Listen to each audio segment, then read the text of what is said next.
ഉള്ള basic problem ആണ്. First problem ഇതിനകത്ത് തന്നിരിക്കുന്ന steel plate of width 120 mm.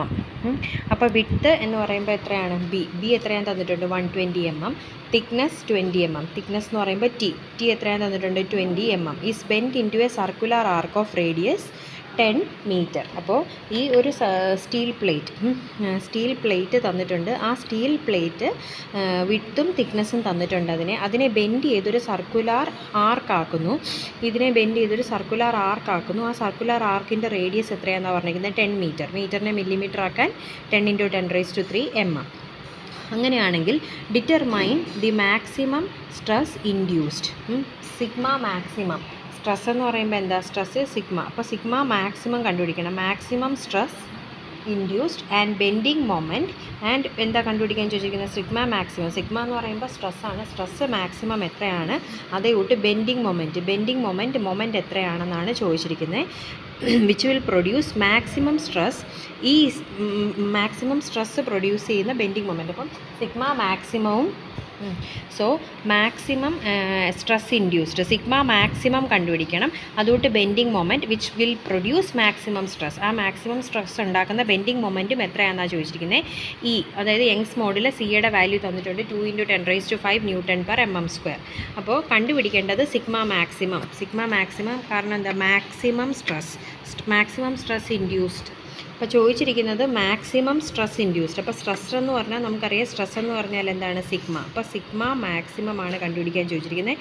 ആ സിഗ്മ മാക്സിമം കാരണം ഉണ്ടാകുന്ന മൊമെൻറ്റുമാണ് കണ്ടുപിടിക്കാൻ ചോദിച്ചിരിക്കുന്നത്. അപ്പോൾ നമുക്കറിയാം നമ്മൾ ഗിവൺ ഡേറ്റാസ് ഒക്കെ എഴുതി. Width B = 120, T = 20 mm, radius R = 10 metre ആണ് തന്നിരിക്കുന്നത്. അതുകൊണ്ട് 10 × 10⁻³ mm.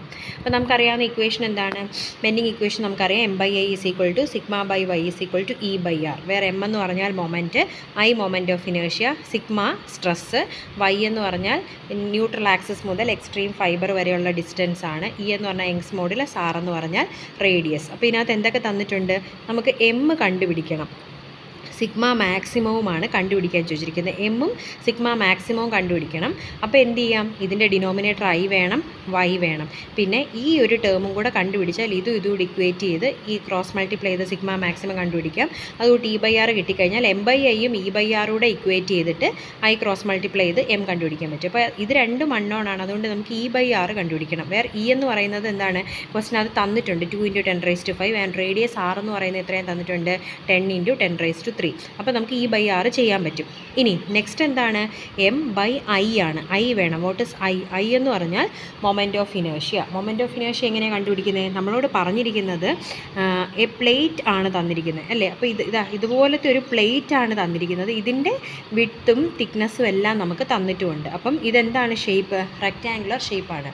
Four a rectangular section moment of inertia എങ്ങനെയാണ് കണ്ടുപിടിക്കുന്നത്? For a rectangular section moment of inertia I = BD³ 12 ആയിരിക്കും. BD³ where B is the width and D is the depth. B എന്ന് പറയുന്നത് വിഡ്ത്തും D എന്ന് പറഞ്ഞാൽ ഡെപ്തുമാണ്.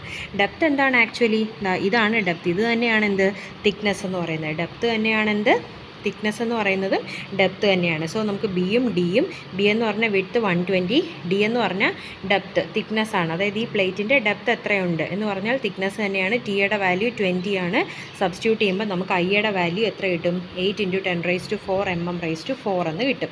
സോ ഐ കിട്ടി. ഇനി next term എന്ത് വേണം? Y. What is Y? Y എന്ന് പറഞ്ഞാൽ ഈ പറഞ്ഞ പോലെ തന്നെ ഈ ഒരു ഫിഗർ ഓർക്കുക.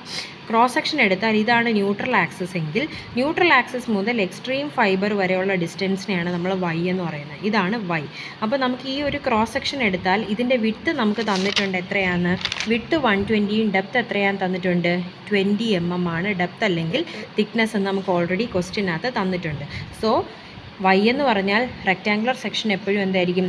Y എന്ന് പറഞ്ഞാൽ റെക്റ്റാങ്കുലർ സെക്ഷന് D/2 ആയിരിക്കും. ഓക്കെ, എന്തുകൊണ്ടാണ് D/2 എടുത്തതെന്ന് മനസ്സിലായോ? തിക്നെസ് തന്നിട്ടുണ്ട്. Y എന്ന് പറഞ്ഞാൽ സെൻറ്റർ മുതൽ എക്സ്ട്രീം ഫൈബർ വരെ. ഇത് മൊത്തം 20 ആണ്. സോ Y എത്രയായിരിക്കും? D/2 അല്ലെങ്കിൽ ഡെപ്ത്/2. ഡെപ്ത് എന്ന് പറഞ്ഞാൽ തിക്നെസ് തന്നെയാണ്. സോ അതുകൊണ്ട് ഇവിടെ എന്താണ്? തിക്നെസ് തന്നിരിക്കുന്നതുകൊണ്ട് T/2 10 mm എന്ന് കിട്ടും. സോ ഇനി നമുക്ക് എന്ത് ചെയ്താൽ മതി, നമ്മുടെ ഇക്വേഷൻ നോക്കുക. ഇക്വേഷൻ എന്താണ്? ഇക്വേഷൻ നമുക്കറിയാം M/I = σ/y = E/R ആണ് ഇക്വേഷൻ എന്നറിയാം. സോ ദെയർഫോർ സിഗ്മ മാക്സിമം കണ്ടുപിടിക്കാൻ എന്ത് ചെയ്താൽ മതി, ഈ ടേം എടുക്കാം. സിഗ്മ മാക്സിമം ബൈ വൈ എന്ത് ചെയ്യാം, E അറിയാം, R അറിയാം, ആ ഇക്വേറ്റ് ചെയ്യുന്നു, ആ ഇക്വേഷനുമായിട്ട് ഇക്വേറ്റ് ചെയ്യുന്നു. ദെയർഫോർ സിഗ്മ മാക്സിമം എങ്ങനെ കിട്ടും, y അപ്പുറത്ത് പോകുമ്പം E/R × y. ഈ y സിഗ്മ മാക്സിമം ആകണമെങ്കിൽ വൈയും എത്രയായിരിക്കണം, വൈ മാക്സിമം ആയിരിക്കണം. ഏറ്റവും ഔട്ടർ മോസ്റ്റ് വരെയുള്ളത് എടുത്താൽ അത് ഓട്ടോമാറ്റിക്കലി എന്താണ്, വൈ മാക്സിമം ആണ്. So E/R × Y maximum. ഇയുടെ വാല്യൂ 2 × 10⁵ / R 10 × 10⁵ × 10. സബ്സ്റ്റിറ്റ്യൂട്ട് ചെയ്യുമ്പോൾ സിഗ്മ മാക്സിമം കിട്ടും. സിഗ്മ എന്താണ്, സ്ട്രെസ്സിൻ്റെ ഇക്വേഷൻ എന്താ, Nm². ഇനി അതേപോലെ അടുത്ത ടേം മൊമെൻറ്റ് കണ്ടുപിടിക്കണം. മൊമെൻറ്റ് കണ്ടുപിടിക്കാൻ ഇതേ ഇക്വേഷനകത്ത് മൊമെൻറ്റ് വരുന്ന ഏതാ, M/I യും E/R കൂടെ ഇക്വേറ്റ് ചെയ്യുക. അതല്ല M/I യും സിഗ്മ ഇപ്പോൾ കിട്ടി, ഇതുമായിട്ട് ഇക്വേറ്റ് ചെയ്താലും മതി. ഏത് ടേം വെച്ചിട്ട് വേണേലും ഇക്വേറ്റ് ചെയ്യാം. ഇതുകൂടെ ഇക്വേറ്റ് ചെയ്യാം, അല്ലെങ്കിൽ ഇതുകൂടെ ഇക്വേറ്റ് ചെയ്യാം. ഇവിടെ ഇപ്പോൾ ചെയ്തിരിക്കുന്നത് തേർഡ് ടേമാണ് ഇക്വേറ്റ് ചെയ്തിരിക്കുന്നത്. M/I = E/R. Therefore I cross multiply ചെയ്യുമ്പോൾ നിങ്ങൾക്ക് എമ്മിൻ്റെ വാല്യൂ കിട്ടും 16 × 10⁵. മൊമെൻറ്റിൻ്റെ യൂണിറ്റ് എന്താ, ന്യൂട്ടൺ മീറ്റർ, അല്ലെങ്കിൽ നമ്മളിവിടെ മില്ലിമീറ്ററിലിട്ട് ചെയ്തതുകൊണ്ട് Nm ആയിരിക്കും ആൻസർ.